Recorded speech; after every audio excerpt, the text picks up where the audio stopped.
Bismillahirrahmanirrahim. Berjumpa kembali dengan saya, Mustafa Kamil, dalam mata kuliah Akuntansi Menengah. Kita masuk ke pertemuan 3, piutang. Kerugian piutang dihitung atas dasar saldo piutang. Ada 3 cara. Yang pertama, jumlah cadangan dinaikkan sampai persentase tertentu dari saldo piutang. Perhatikan ada kata dinaikkan. Yang kedua, cadangan ditambah dengan persentase tertentu dari saldo piutang. Nah, perhatikan pula ada kata ditambah. Yang ketiga, jumlah cadangan dinaikkan sampai suatu jumlah yang dihitung dengan menganalisa umur piutang. Nah, ini ada kata dinaikkan. Nah, nanti kita lihatnya, dinaikkan, ditambah, itu kita lihat nanti di soal. Jumlah cadangan dinaikkan sampai persentase tertentu dari saldo piutang. Contoh, tanggal 31 Desember, rekening piutang menunjukkan saldo 7.500.000 dan rekening cadangan kerugian piutang menunjukkan saldo kredit 10.000. Persentase kerugian piutang ditetapkan 1% dari saldo piutang. Buatlah jurnal tanggal 31 Desember. Nah, jurnalnya kerugian piutang pada cadangan kerugian piutang. Nah, nilainya 65.000 dari mana? Kita lihat pembahasannya di bawah. Perhitungannya, kita cari persentase kerugiannya. Tadi 1%. Ya, Pak, 1% dari mana? Kita lihat di soal. Nah, ini ada 1%. Nah, ini dia. Nah, 1%. 1% dikali 7.500.000. Pak, 7.500.000 dari mana? Kita lihat lagi di soalnya di atas. Ini. Nah, saldo dari rekening piutang. Jadi piutangnya 7.500.000. 1% dikali 7.500.000, 75.000. Lalu saldo kredit rekening cadangan kerugian piutang 10.000. Pak, 10.000 dari mana? Lihat di soal. Nah, ini saldonya 10.000. Nah, lalu 75.000 dikurang 10.000, maka jumlah ditambahkannya 65.000. Jadi di sini 65.000 yang ini untuk jurnal Anda sudah tahu ya.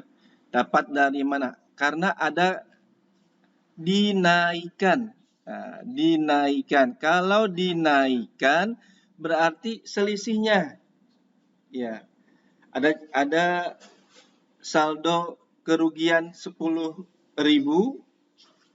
saldo kerugian piutang 10.000, lalu persentase kerugiannya 75.000. Maka dari 10.000 ke 75.000. Naik berapa? 65.000. Nah, dinaikkan. Ya, ini dia. Jadi yang di jurnal, nilai jurnalnya yang dinaikkan.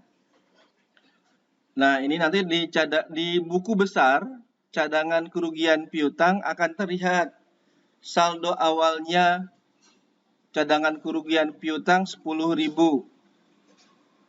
Lalu ada persentase kerugian 75.000.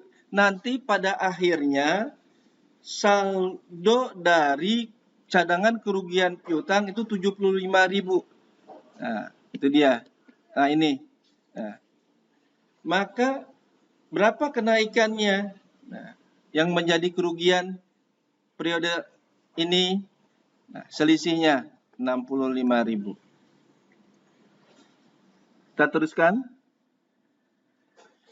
Nah, yang nomor 2, cadangan ditambah.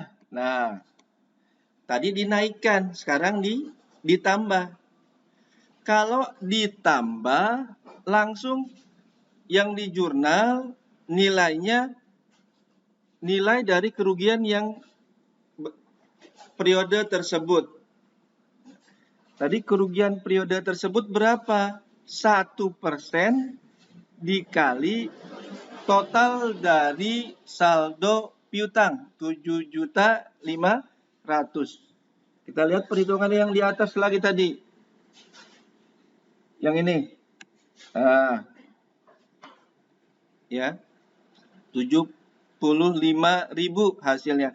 Maka kalau metodenya ditambah, maka jurnalnya yang ini langsung, ya. 75.000. Jurnalnya sama, kerugian piutang pada cadangan kerugian piutang. Sehingga nanti di buku besar cadangan kerugian piutang itu saldo cadangan kerugian piutangnya menjadi 85.000 karena ada kata ditambah. Tadi dinaikkan, kalau dinaikkan selisihnya, ya. Kalau ditambah langsung nilai dari kerugian piutang tersebut. Kita teruskan. Yang ketiga, jumlah cadangan dinaikkan. Nah, ada kata dinaikkan. Berarti selisihnya, ya. Itu dia. Dengan menganalisa umur piutang. Metode ini disebut metode analisa umur piutang. Piutang masing-masing langganan dibagi 2 kelompok. Yang pertama belum menunggak dan kelompok kedua menunggak. Menunggak itu artinya melebihi jangka waktu kredit. Contoh soal tanggal 31 Desember saldo rekening piutang PT Risa Fadila menunjukkan jumlah 7.500.000. Soalnya sama seperti di atas. Yang dapat dirinci berdasarkan umurnya. Nah, nampak sebagai berikut. Ini ada kolom nama, jumlah piutangnya. Ada belum menunggak dan kolom menunggak. Yang menunggaknya nanti dibagi lagi antara 1 sampai 30 hari, 31 hari sampai 60 hari, 61 hari sampai 90 hari, 91 hari sampai 180 hari, 181 hari sampai 365 hari, dan di atas 1 tahun. Nah, itu dia. Setelah ini kita masuk menentukan besarnya persentase kerugian piutang untuk masing-masing kelompok. Biasanya semakin lama menunggak itu persentase dibayarnya semakin kecil. Ya, jadi persentase kerugiannya semakin besar. Persentase. Jadi semakin lama waktu menunggak, maka persentase kerugiannya semakin besar. Kenapa? Karena persentase dibayarnya semakin kecil. Gitu dia. Ya. Ini kita bisa lihat di sini. Nah, semakin ke lama menunggaknya, semakin besar persentasenya. Lalu, kolom ini dari mana? Kolom jumlah ini. Nah, kita pindahkan nilai yang ada di bawah ini, totalnya. Dari yang menunggak, dari yang belum menunggak dan menunggak. Totalnya ini kita pindahkan di kolom. Lalu persentasenya sudah ada di soal, tinggal nanti nilainya, ya, jumlahnya dikalikan dengan persentase. Itu taksiran kerugian piutang. Jadi 6 juta dikali 0,50, 30.000. Terus ke bawah 350.000 dikali 1%, 3.500. Terus sampai ke bawah Anda hitung dengan cara dikalikan. Setelah itu, di kolom taksiran kerugian Anda jumlahkan. Nah, ini jumlahnya 243.000. Jadi taksiran kerugian piutangnya 243.000. Nah, tadi metodenya dinaikkan. Berarti yang di jurnal bukan 243-nya. Ya, gitu dia. Karena ada kata dinaikkan. Kalau metodenya ditambah, langsung yang 243-nya ini. Tapi karena metodenya dinaikkan, maka selisihnya. Dan dia. Selisihnya berapa? Kita lihat di sini. Saldo awalnya 10.000. Lalu nanti kerugiannya 243.000. Jadi selisihnya berapa? Kerugiannya 233.000. Nah, ini dia. Nah, maka jurnalnya sama, tinggal nilainya tinggal pindahkan aja ini ke sini atau nilai ini. Nah, pindahkan. Nah, seperti itu. Karena ada kata dinaikkan. Tapi kalau nanti ditambah, maka yang di jurnal total kerugiannya 243.000. Penghapusan piutang. Piutang yang jelas-jelas tidak dapat ditagih karena debiturnya lari, meninggal, bangkrut, atau sebab-sebab lain harus dihapus. Misalnya penghapusan piutang seorang debitur 100.000, maka jurnalnya cadangan kerugian piutang pada piutang 100.000. Kadang-kadang piutang yang sudah dihapus dilunasi kembali. Maka jurnalnya kas pada cadangan kerugian piutang. Tadi kan dihapus 100.000. Misalnya nggak taunya debiturnya bayar nih, padahal sudah kita hapus. Maka kita jurnal. Nanti ini terlihat dari mana? Terlihat dari perkiraan cadangan kerugian piutang ini debit. Nah, ketemu kredit. Nah, dengan nilai yang sama akan 0. Kelihatan dari mana saldonya 0, Pak? Nanti di buku besar. Bila pelunasan piutang yang sudah dihapus tidak langsung diterima, maka pada saat diketahui bahwa piutang akan dilunasi, dibuat jurnal untuk mencatat kembali piutang yang sudah dihapus. Jurnalnya piutang pada cadangan kerugian piutang. Misalnya gini, saya punya debitur. Debiturnya namanya Budi. Jadi piutang berarti ya, piutangnya Budi. Nah, Budi ini punya utang ke saya 100.000. Berarti saya piutangnya 100.000. Ya. Sudah lama saya cari-cari nggak ada orangnya, nggak ada kabar dan lain sebagainya. Saya sudah hapus piutangnya. Sudah saya hapus.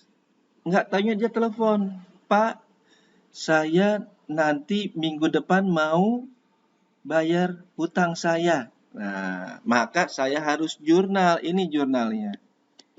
Nah, itu dia. Ya. Lalu pada saat minggu depan saya terima uangnya. Bagaimana? Ini jurnalnya. Kas pada piutang. Metode penghapusan piutang.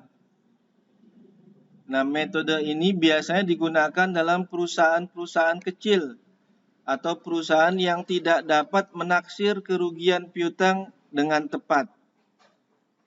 Nah, metode penghapusan piutang langsung tidak dapat menunjukkan jumlah piutang yang diharapkan akan ditagih dalam neraca. Karena neraca hanya menunjukkan jumlah piutang bruto. Misalnya, tanggal 31 Desember ditaksir kerugian piutang 100.000. Tanggal 15 April, langganan A yang piutangnya 150.000 bangkrut dan menyatakan tidak dapat melunasi utangnya. Tetapi pada tanggal 1 Juli, langganan A datang dan menyatakan akan melunasi utangnya tanggal 1 Agustus. Nah, tadi yang contoh yang tadi di atas tadi itu, ya. Kita buat jurnalnya. Ada dua metode, ada metode cadangan dan kedua metode penghapusan langsung. Transaksi tanggal 31 Desember, taksiran kerugian piutang. Jurnalnya di metode cadangan kerugian piutang pada cadangan kerugian piutang. Untuk metode penghapusan langsung tidak ada jurnalnya. Transaksi tanggal 14 April menghapus piutang 150.000. Jurnalnya di metode cadangan kerugian piutang pada piutang. Di metode penghapusan langsung jurnalnya kerugian piutang pada piutang. Bedanya hanya pada kata cadangan.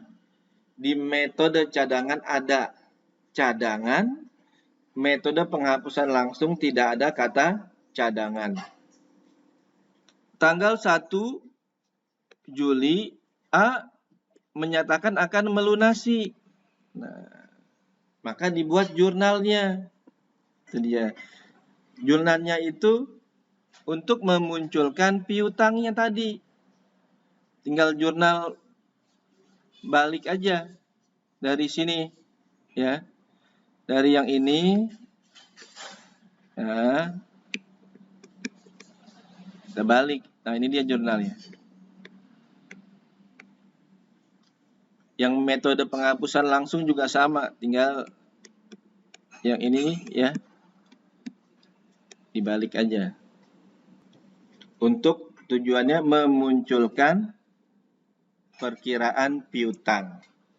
Nah, pada saat nanti penerimaan uang, pembayarannya, maka jurnalnya kas pada piutang, sama ini. Nah, tujuannya apa? Anda lihat ini kasnya, piutangnya di debit. Ini piutang debit. ini piutangnya kredit. Nah, debit ketemu kredit. Nanti ketahuannya di buku besar dengan nilai yang sama. Maka habis. 0. Bila pernyataan A, pelunasan kembali terjadi tahun 93. Udah lama nih. Itu dia. Jadi udah lama. Nah, ini jurnalnya pada saat A menyatakan akan melunasi piutang pada cadangan kerugian piutang. Kalau metode cadangan. Kalau metode penghapusan langsung, piutang pada penerimaan piutang yang sudah dihapus. Karena tahun 91 sudah dihapus. Jadi ya.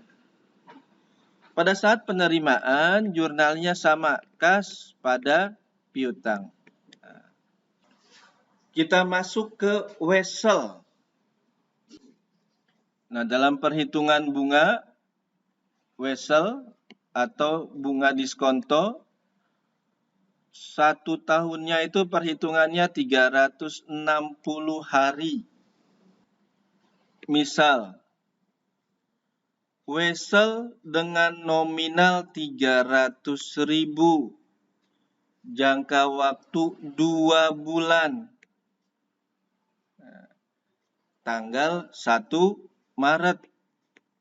Ya. Kita coba oret-oretannya di bawah. Wesel tanggal 1 Maret. Nah, 1 Maret. Kita lihat lagi di soalnya.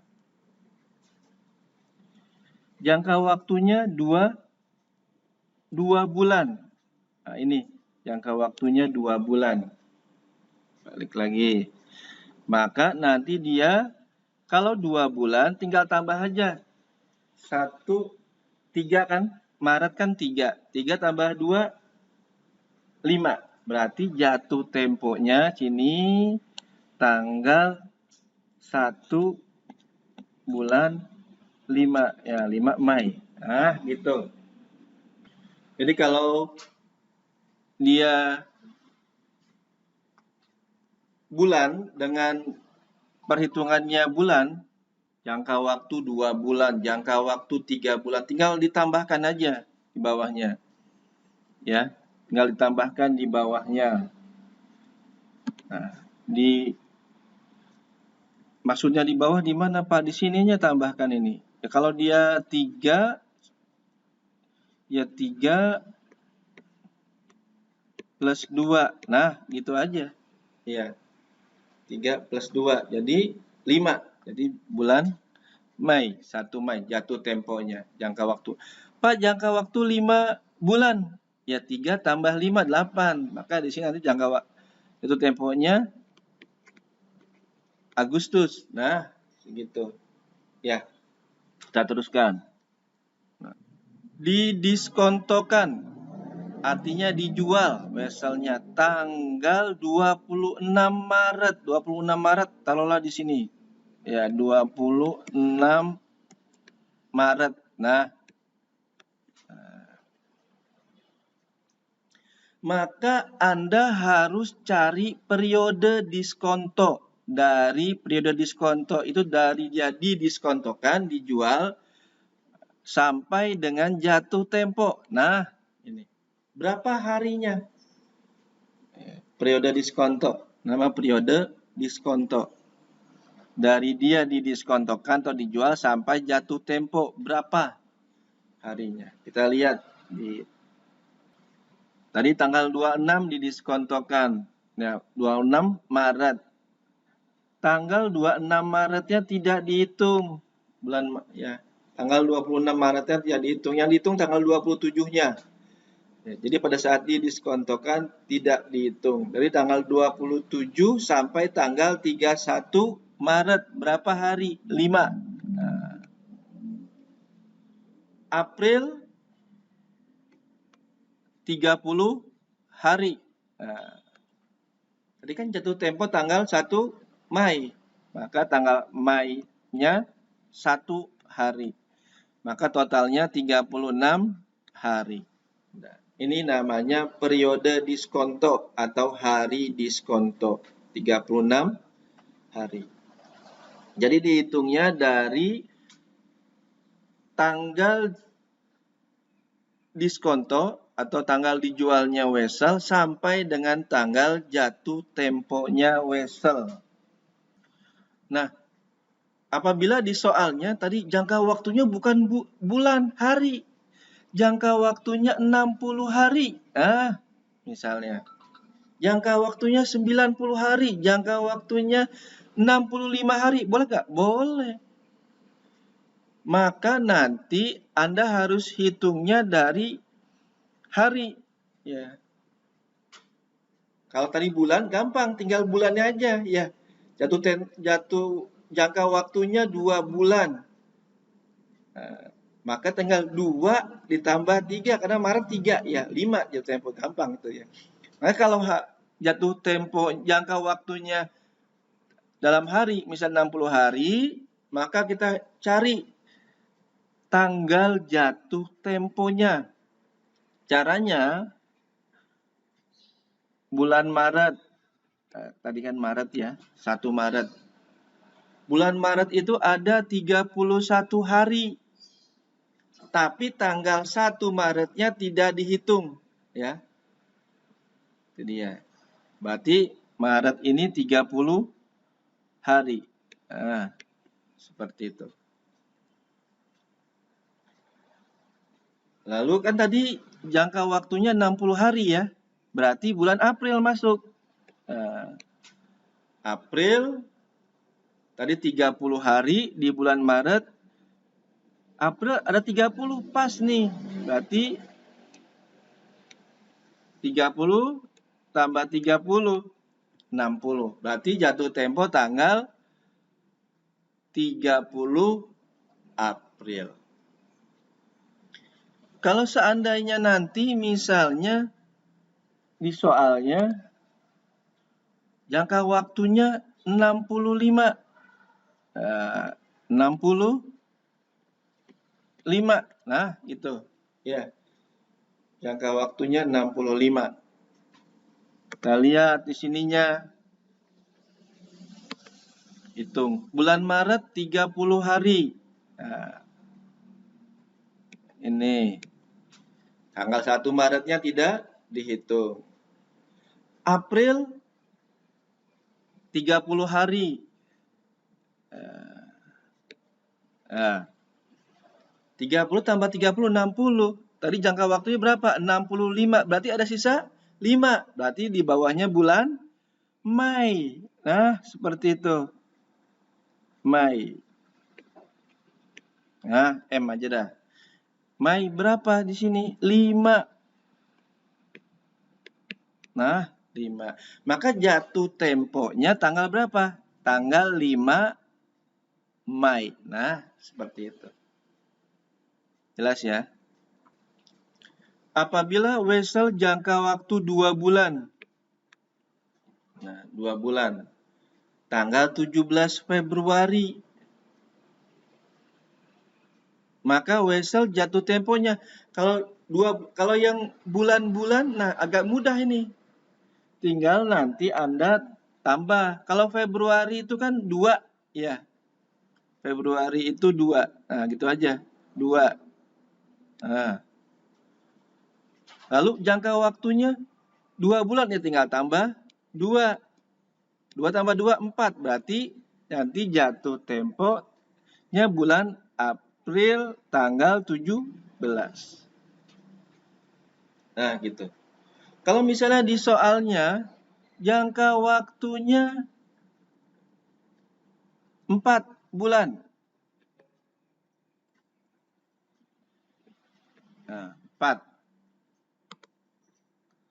Nah, di sininya 4 bulan jangka waktunya. Tinggal tambah 2 tambah 4. Nah, 6. Berarti tanggal jatuh temponya 17 Juni. Ya, 17 Juni. Juni itu 6. Ya. Nah, gitu. Jelas ya? Wesel 3 bulan tertanggal 30 November 91. Nah, November berarti November 3 bulannya. Desember, Januari, Februari. Nah, bulan Februari ya, saya ulang. Wesel 3 bulan tertanggal 30 November. Berarti Novembernya kan itu kan karena tanggal 30 ya. Ya. Berarti Desember 1, Januari 2, Februari 3. Berarti bulan Februari. Nah, tetapi jangan Pak, di sini kan tanggal 30. Ya, di sini tanggal 30 November. Berarti jatuh temponya nanti tanggal 30 Februari. Ingat dulu. Februari itu paling banyak 28 hari atau 29 hari saat tahun kabisat. Nah, ingat tanggal tahunnya nanti pada saat jatuh tempo tahun berapa? 92. Nah, 92 itu tahun kabisat. Maka jatuh temponya tanggal 29 Februari. Bukan tanggal 30 Februari ya. Karena bulan Februari paling banyak 28 hari atau 29 hari tahun kabisat. Kita teruskan. Wesel tidak berbunga. Nah, pada saat didiskontokan tanggal 26 Maret. Saya jual nih tanggal 26 Maret. Itu dia. Maka kita cari nilai jatuh temponya 300.000 karena dia tidak berbunga. Ya, tidak berbunga 300.000. Diskontonya Anda cari pada saat diskon 300.000 dikali 10%. Pak, 10% dari mana? Kita lihat di atas. Nah, ini. 10%. Nah, jelas. Balik lagi. Dikali 36. Nah, Pak, 36 dari mana? Lihat lagi ke atas. Balik ke slide ke atas. Nah, ini. 36 hari. 36 hari dibagi 360, banyaknya hari dalam setahun. Dapat 3.000. Diskontonya 3.000. 300.000 dikurang 3.000, nanti uang yang diterima tanggal 26 Maret 297.000. Di kasnya 297.000. Kan piutangnya tadi 300.000 ya. Weselnya tadi, wesel tagihnya atau piutang weselnya 300.000. Maka selisihnya biaya bunga 3.000. Jurnalnya kas biaya bunga pada piutang wesel. 3.000-nya Anda sudah tahu ya. 3.000-nya itu biaya bunga. Bisa dari sini pindahkan. Nah, teruskan. Wesel berbunga. Misalnya wesel berbunga sebesar 12% setahun. Didiskontokan dengan diskonto 10%. Bunga diskontonya 10%. Sama ya. Yang bedanya cuma tadi ada berbunga 12%. Weselnya wesel berbunga. Berapa yang akan diterima tanggal 26 Maret pada saat dijual, didiskontokan. Kita cari perhitungannya, nilai nominalnya 300.000. Bunga 12%.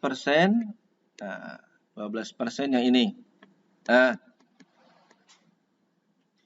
dikali 2. Pak, 2-nya apa? Jangka waktunya. Tadi kan 2 bulan. Iya. Per 12. Lamanya, banyaknya bulan dalam setahun. Kalau dia 2 bulan, maka di bawahnya 12. Ya. Tapi kalau misalnya yang atasnya itu hari, misalnya 30, maka yang di bawahnya 360. Ya. Misalnya tadi 60 hari jangka waktunya, maka nanti 60 per 360. Ya. Saya ulang yang di sini. Yang di sini 2 per 12, 2-nya itu jadi jangka waktunya 2 bulan. 12-nya banyaknya bulan dalam setahun, 12. Kalau misal nanti jangka waktunya 60 hari, maka perhitungannya 60 per 360. Jelas ya? Dikali 300.000, 6.000. Ditotalkan 306.000.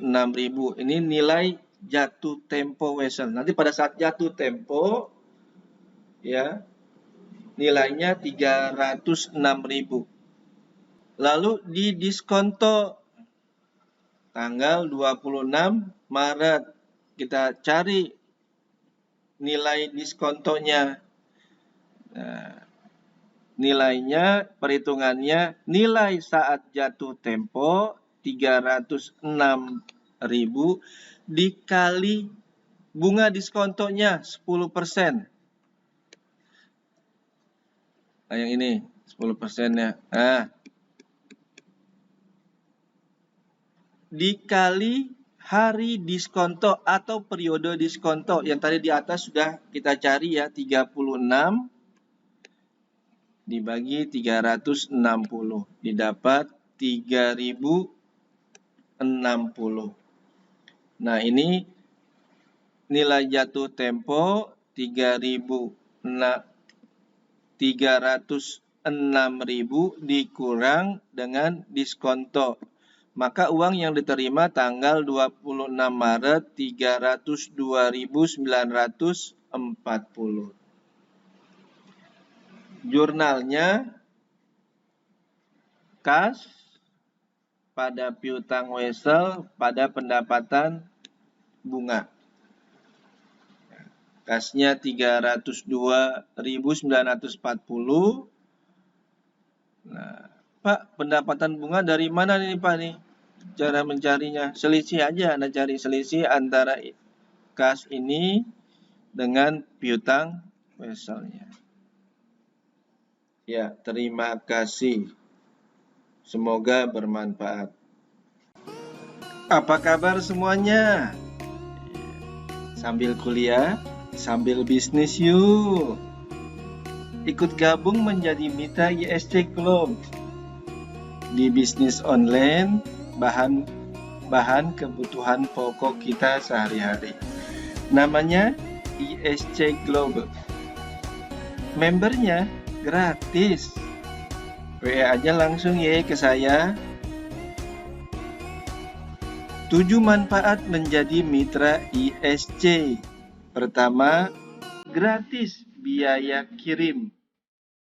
Kedua, gratis biaya pendaftaran.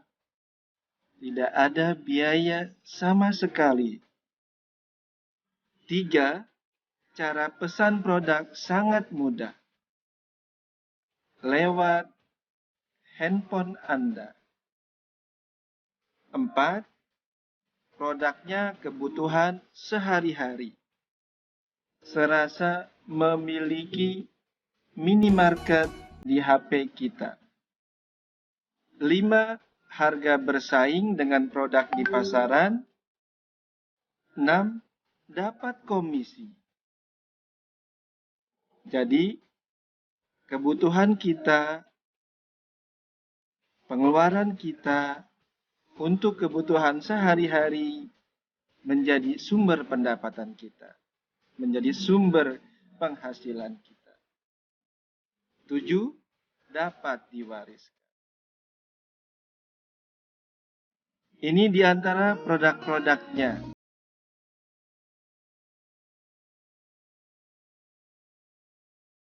Pindahkan belanja kebutuhan pokok Anda di ISC. Mendapatkan hak usaha dan komisi. Saatnya Anda memiliki usaha seperti supermarket online di HP Anda.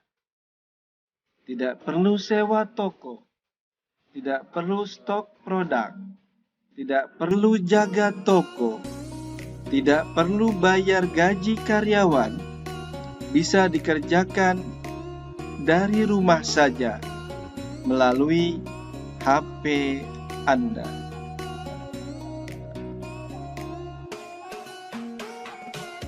Untuk beras premium gotong royong ada kemasan 3 kg per bungkus. Nah, ini praktis untuk Anda yang akan melakukan kewajiban zakat fitrah pada Ramadan tahun ini.